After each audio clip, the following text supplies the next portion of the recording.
Hello, everybody. Welcome back to another episode of Classics with Courtney, and we're following up Wuthering Heights month with the 1950 Westinghouse version starring Charlton Heston and co-starring Mary Sinclair.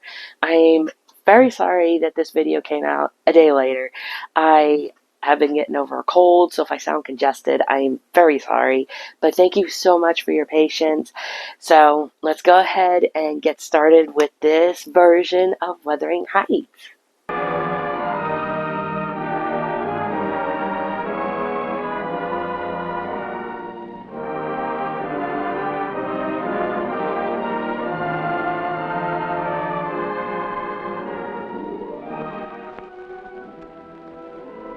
I could sleep on a chair by the fire. Oh, that is not necessary.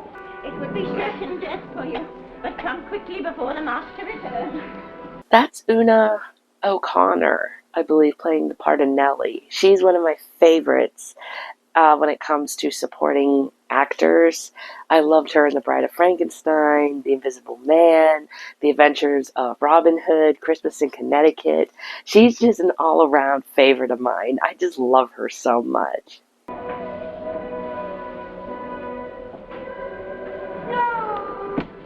Who are you? What are you doing here?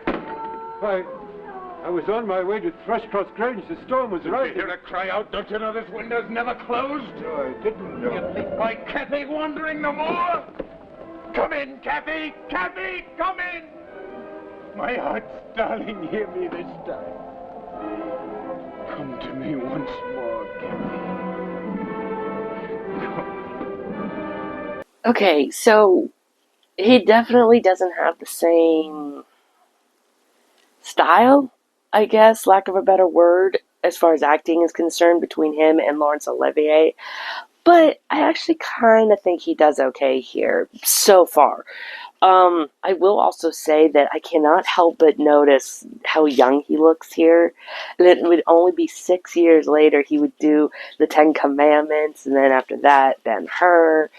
But yeah, he always looks the same. Even when he got older and played roles like in Alaska or in True Lies, he just always looked the same to me and even sounded the same. But he's actually very attractive back then, too. Oh, you saved it for me. Oh, thank you. Can't you talk? Say, thank you, Kathy. Thank you, Kathy. I shall teach him to speak as we do. I hate him. I want no other boy here. Oh, Henley, that's no way to behave. And I do. I do want him. When his face is washed, I think he will be quite nice. It's getting dark. Should we start back? No, I never want to leave.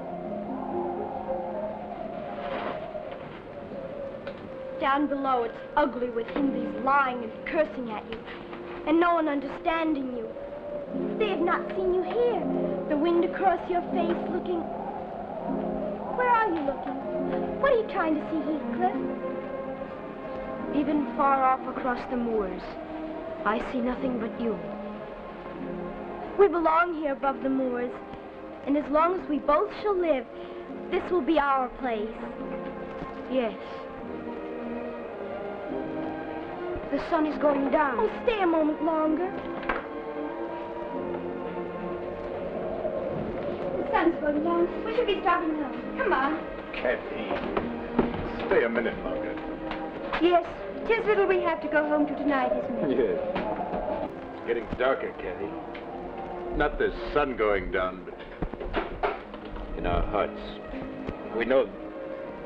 Well, I know that... What are you trying to say? You're not angry with me, are you? Angry? How could I be angry with you, Kathy? We're alone now. Perhaps forever we'll be alone. We could be. Couple of things.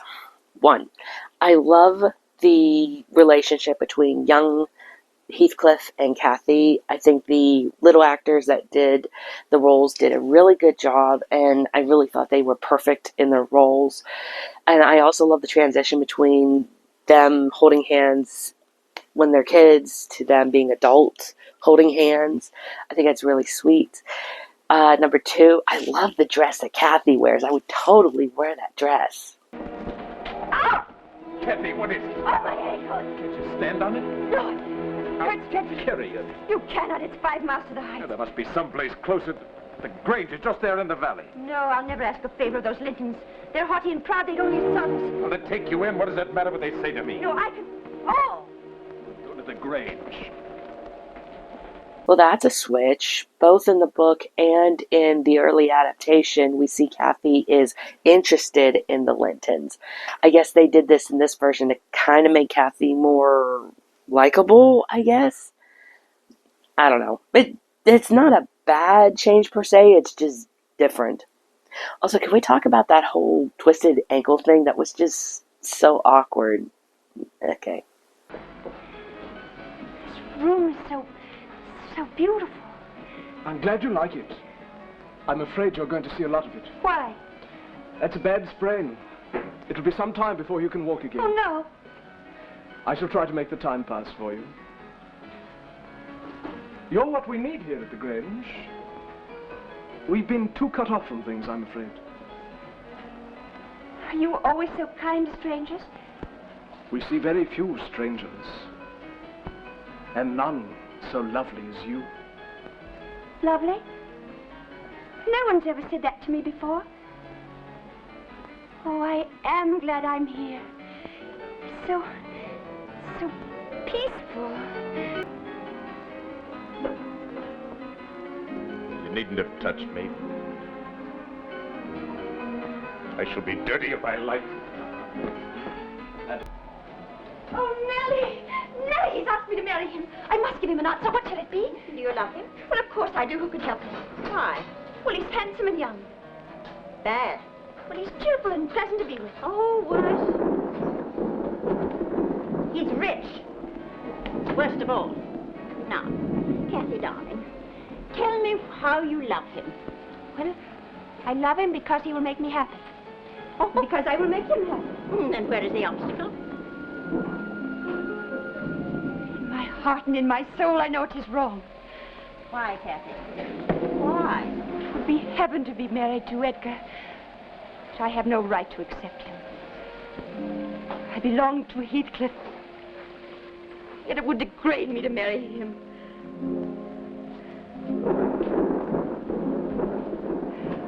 He's more myself than I am. Whatever our souls are made of, his and mine, they're like one flame. Edgar's is as different as a moonbeam from lightning. Oh, I am Heathcliff. Yet if we were married, we'd be beggars. Nellie, if I married Edgar, I could help Heathcliff to rise. I could place him forever out of my brother's power. Oh, that would be the worst motive of all for you to marry Mr. Linton. Blast him! Blast him with a gun up ready as my best horse is gone. What are you talking about? Heathcliff! If I catch him, I'll have him hung, but the fellow rides too fast. I don't mind seeing the last of him, but my horse. So your demon lover is fled. Never to return, I trust.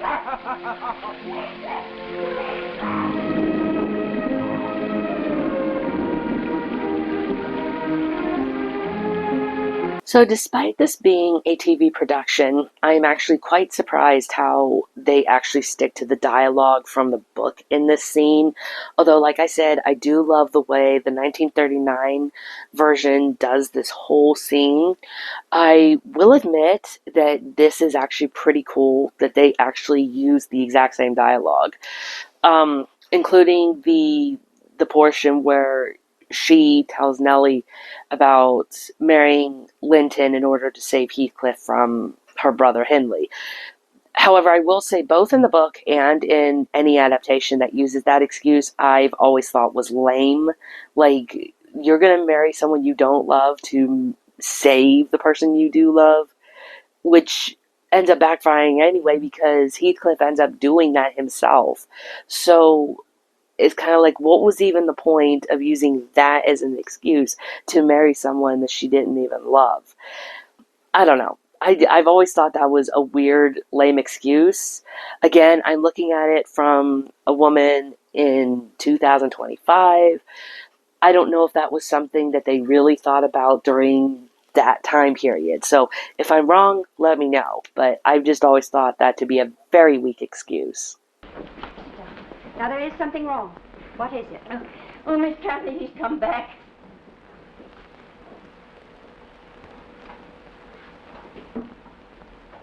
Who's come back? Heath Cliff. Kathy.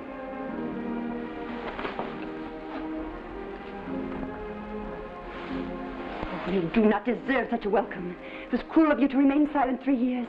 You did not think of me. A little more than you've thought of me, Kathy. Married a single, you'll not drive me off again. No. I'm Catherine Linton now. You should have been Catherine Heathcliff. No. It was not the bond to keep us together. I would have hurt you too much. You would have hurt me. It was not with me you became what you are. You did that yourself. Never alone, Kathy. Never for 1 hour of the day. I wish you were beside me. If I'm rich, it's only to buy my way back to you, to gain admission at your door. Do not know how often this door can be opened to you. You're telling me these 3 years have been wasted? You're driving me out again, Kathy? No. No, but things are not as they were. I'm no longer free. You are not free.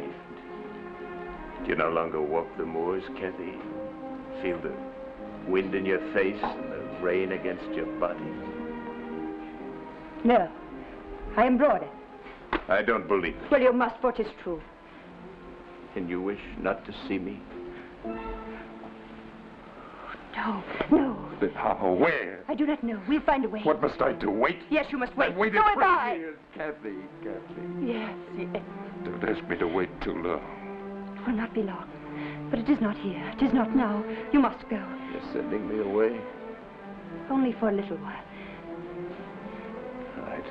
I shall go, but I'll return. Okay, not that this scene isn't passionate enough as it is, because it is, but can we also admit to the fact that Kathy's married and she's making out with Heathcliff? Like, Kathy knew that she still had that love for him. At least we're talking the original adaptation, okay? The first talkie one. You could still tell that she had that fire in her for him, but she never let herself get too close to him because she knew what could happen. She also knew what he was like as far as the madness that he possessed. So I don't know. I don't know really what I think about this. She's married, so I don't think she should be making out with Heathcliff, even though she loves him. But then again, I'm also the type of person that never would have married someone else because of money. But what can you do? The world is a crag of rock where you meet my sister day after day. Oh, that green and pleasant valley is my home. What's to become of me, Kathy? Stick close to me always. You stay married to Linton? Yes, I must. You don't love me then? I do. Not the way I love you. So not only is she making out with him, she's meeting him day after day. Okay, I don't think that was in the book. Can't bear the thought that of his pain and desolation, despair. You'll learn, as I am. Heston, take 2, and please don't look like you're about to just die on the rock, okay? That's a little melodramatic. Ah, Heathcliff. We were quarreling like cats about you just now. My little sister tells me that if I would but stand aside, she would shoot a shaft into your heart. Catherine. That would fix you forever and send my image into eternal oblivion. Catherine, do not lie. I said no such thing. Did you not? I must apologize for the behavior of my sister-in-law. She's a wild, arrogant creature. She appalls you, then, as she does me. She always has.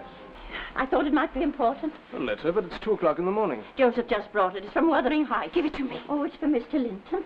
Miss Kathy, it's from Miss Isabella. Oh? Isabella? Dear Edgar, by the time this reaches you, Heathcliff and I will be on our way to be married. Please don't think too... No!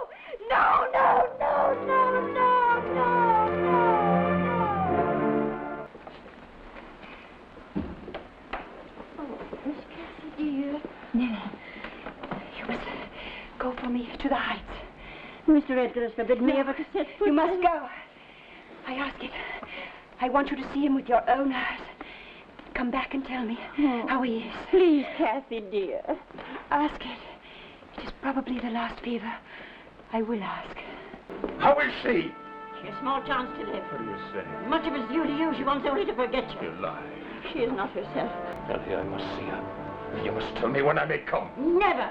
Not if you want her to stay alive. Then I shall come of my own. Kathy! Kathy! Nellie, there's someone outside. Heathcliff, I knew you'd come. I knew it. I knew it. Oh, Heathcliff. Heathcliff. Heathcliff. Kathy!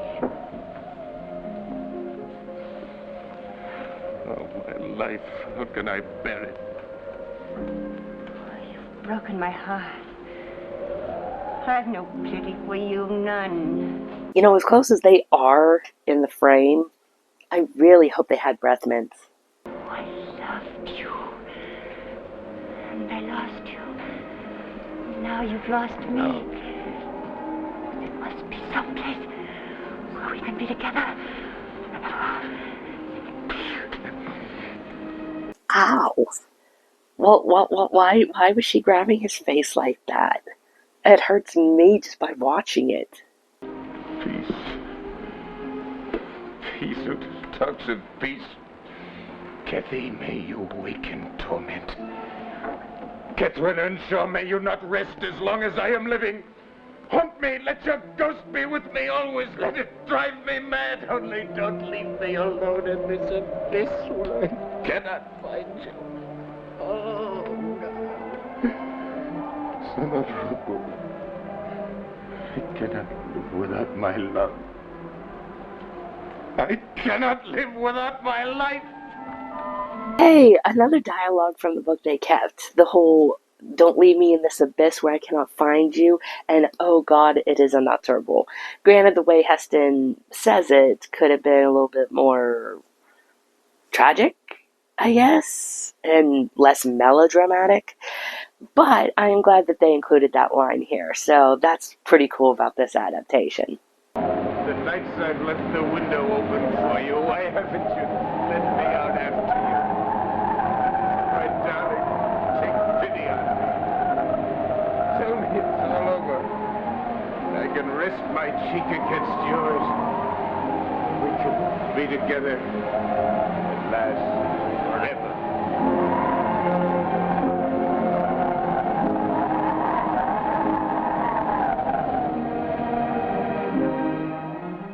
So that's how they ended? That was it? He dies on the rock, alone. We don't see him and Kathy reuniting after death type thing. Like, that is one of the best things about the 1939 movie, is that we know that he dies, but yet we see them both walk up towards their castle, their vanishing crag and all that. So, what the heck happened here? Boy, they took the romance out of this one for the ending, didn't they? And that concludes my reaction to the 1950 Westinghouse Studio One of Wuthering Heights. It's fun for a weak adaptation. It's nowhere near Laurence Olivier good, but few things are, I guess. I do think Charlton Heston's acting and even choice of casting was interesting. The funny thing is, though, is he's such a big guy, it's funny to see him get bullied to this extent by a weakling that it's like he can knock you out in the middle of next week. So I find that funny how, like, we see this big, tall Heathcliff being picked on by this little shrimpy Hindley dude, and then he comes back with a cape, and all of a sudden he's, ready to take on Wuthering Heights. I don't know. I think that's very interesting and kind of funny. But I do like Charlton Heston. I think he can be a bit over the top, though, which some scenes become comical when he does. But, I mean, in the grand scheme of things, he does okay. Mary Sinclair, though, I really enjoyed her performance as Kathy. I actually think she was really good in the role. She would ultimately play Jane Eyre in the 1949 Studio One with Charlton Heston, which I probably will get to at some point. Let me know in the comments below if I should tackle that at the end of the month or not. But yeah, so I really liked her portrayal as Kathy. I think she can be a bit over the top, but I don't think she was as over the top as Charlton Heston. So there was that. And of course, you have the great Una O'Connor who played Nellie. I really love her, as I spoke in the beginning of the video. So I won't get too far into that. Um, Aside from the overacting and Charlton Heston's physique for Heathcliff, I don't really think there was too much to complain about for this version. Let me know in the comments below if you guys have seen this version. If you haven't, did I pique your interest? Or is it something that you think you'll stay far away from? Let me know in the comments below, and I will see you when I tackle the next one, which will be from 1956, I believe. And this one has Richard Burton and Little Patty Duke, aka Anna Marie Duke. And I will see you guys in that video. Bye! Have a great and wonderful day.